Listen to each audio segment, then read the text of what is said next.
Utol, tol, brad, o brother, kahit ano pa yan. Salitang naglalarawan, salitang kapatid. Wala man akong sinong kaibigan, meron man akong mga kapatid.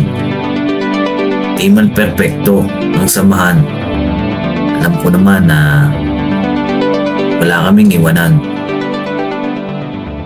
Naintindihan ko na rin minsan bakit mahirap magkaroon ng kaibigan.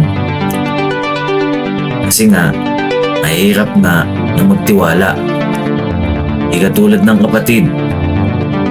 Minsan, meron din namang tampuhan.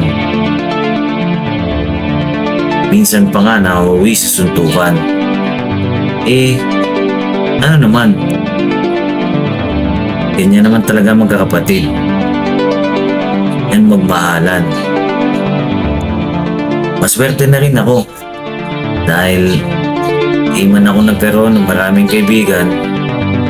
Marami naman akong kapatid. Partida. Wala pa ang tatlo dyan.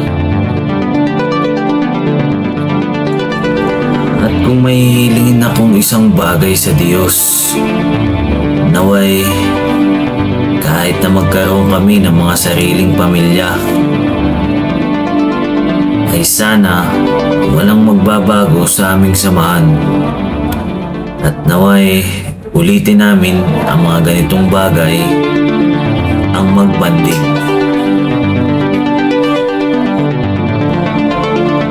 Walang iwanan mga tol. Sama-sama tayo kahit ano pa ang ipukol ng panahon.